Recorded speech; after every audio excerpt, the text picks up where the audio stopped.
बहुत सारे स्टूडेंट्स मुझे ये सवाल पूछते हैं, सर मैं कंप्यूटर सीखना तो चाहता हूँ, प्रोग्रामिंग सीखना तो चाहता हूँ, मुझे बहुत इंटरेस्ट है प्रोग्रामिंग सीखने में, लेकिन सीखूं कैसे, मेरे पास कंप्यूटर है ही नहीं।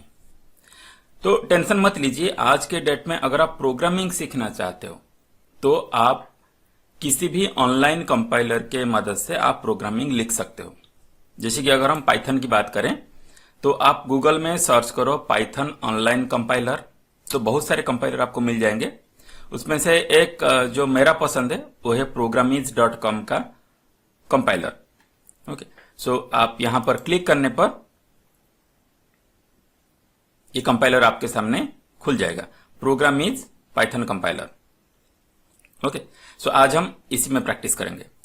Hello viewers, myself Subrata Das, MSc qualified in information technology and founder of TTRC.in।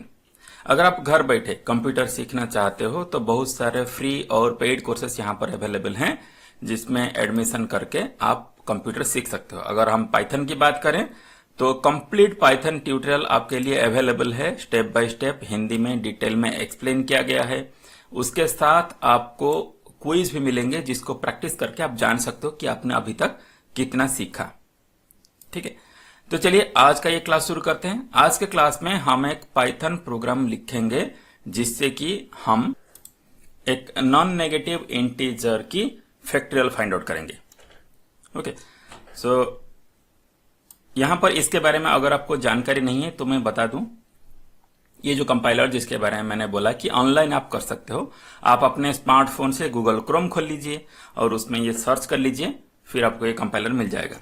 सो इसमें आपको लेफ्ट हैंड साइड में यहां पर प्रोग्राम लिखने हैं, और प्रोग्राम लिखने के बाद अगर आप रन बटन पर क्लिक करते हो तो आपको राइट हैंड साइड उसका आउटपुट दिख जाएगा। ओके, अगर आपके पास कंप्यूटर है, अगर आपने कोई पाइथन कंपाइलर अगर इंस्टॉल किया हुआ है तो अच्छी बात है। ओके, सो पहले से यहां पर जो भी था हमने डिलीट कर दिया, और सबसे पहले हम एक रिमार्क लिखेंगे जो कि हमारा question. Okay, Python script to print the factorial any non negative integer. Okay, और इसमें हमें आउटपुट क्या देगा? कुछ भी नहीं, क्योंकि ये जो हमने लिखा ये रिमार्क है, इसको कंपाइलर एग्जीक्यूट नहीं करता है। ओके, सो अभी हमें ये समझना जरूरी है कि फैक्टोरियल कैसे फाइंड आउट होता है। सो किसी भी नंबर का अगर हम एक एग्जांपल ले, सपोज 5 फैक्टोरियल, अगर हम 5 की फैक्टोरियल प्रिंट करना चाहते हैं, then we have to multiply 5 with 4 with 3 with 2 with 1। Okay, so हमें रिजल्ट मिलेगा 5 4 जा 20, 3 जा 60, 2 जा 120। ओके, अगर मान लीजिए हम n की फैक्टोरियल फाइंड आउट करना चाहते हैं तो कैसे फाइंड आउट करेंगे? n multiply by n minus 1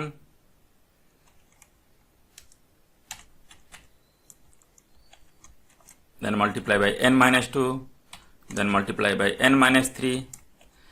इस तरह से हम मल्टीप्लाई करते जाएंगे, कब तक? जब तक ये 1 ना हो जाए। ओके, जैसे कि यहां पर देखिए हमने 5 लिया था n के बदले, तो सबसे पहले हमने लिया n जो कि ये 5, देन 4 देन 3 देन 2, ऐसे कम करते गए जब तक ये 1 ना हो जाए, और सबको मल्टीप्लाई करके हमने रिजल्ट फाइंड आउट किया। ओके, सो ये हमारा लॉजिक है। अभी इसी को हम पाइथन के जो कमांड्स हैं उससे एग्जीक्यूट कराएंगे। अब हमें यूजर को ये पूछना पड़ेगा, भाई कौन से नंबर का फैक्टोरियल निकालना चाहते हो। ओके, तो हम एक वेरिएबल लेंगे x, और उसमें जो इनपुट देगा यूजर उसको स्टोर करेंगे। ओके, तो पूछ लेते हैं, please enter the number whose factorial you want to find. ठीक है, पूछ रहा है। देखिए हमने रन किया इतना प्रोग्राम, ये आप स्टेप बाय स्टेप करते रहिए, क्योंकि मान लीजिए यहां पर कुछ एरर है तो बाद में आपको दिक्कतें आएगी। तो जितना आप लिख रहे हो ना उसको कंपाइल करके चेक कर लेना बेहतर रहता है कि उतना प्रोग्राम ठीक है कि नहीं। तो हमने जब इसमें रन चलाया तो ये हमारा जो पाइथन सेल दिखा रहा है, इसमें ये रन करके दिखा रहा है, enter the number whose factorial you want to find. Suppose we want to find the factorial of 5। हमने एंटर कर दिया तो हमें फिर पाइथन प्रॉम्प्ट मिल गया, मतलब यहां तक करेक्ट है। अभी हम अगर ये देखना चाहे कि हमने कितना इनपुट किया, ठीक है, वो यहां पर प्रिंट भी हो रहा है। ओके, यहां तक करेक्ट है। लेकिन यहां पर हम लिखेंगे प्रिंट टाइप ऑफ एक्स। इसमें हम जानना चाहते हैं कि ये जो एक्स हमारा इनपुट है इसकी डाटा टाइप क्या है। मुझे पता है कि आप लोग जानते हो, ठीक है, लेकिन हम फिर से चेक कर लेंगे। सो ये क्या है, ये स्ट्रिंग टाइप का है, str दिखा रहा है, लेकिन हमें फैक्टोरियल फाइंड आउट करने के लिए इंटीजर टाइप का चाहिए। ठीक है, तो हम इंटीजर डाटा कैसे इनपुट लें? हमारा जो इनपुट मिला हम उसको इंटीजर कर सकते हैं। तो या तो इसमें आप डायरेक्ट कर लो अगर आप एक एडवांस प्रोग्रामर हो, अगर आप बिगिनर प्रोग्रामर हो तो मैं आपको एक नया तरीका बताता हूं। हम लिखते हैं x equal int of x। ठीक है, अब क्या हो गया, जो स्ट्रिंग डाटा टाइप इनपुट हुआ था वो इंटीजर हो गया। हुआ है कि नहीं? फिर से रन करते हैं, 5 एंटर करते हैं, देखिए क्लास इंट हो गया। सो इंटीजर डाटा टाइप हो गया। अब हम इसकी फैक्टोरियल फाइंड आउट कर सकते हैं। ओके, सो इसको हम अभी के लिए कमेंट कर लेते हैं क्योंकि ये हमें जरूरत नहीं है, मैं आपके समझने के लिए इसको दिखाया था। ओके, सो हमने कन्वर्ट कर लिया। अब हम प्रिंट करेंगे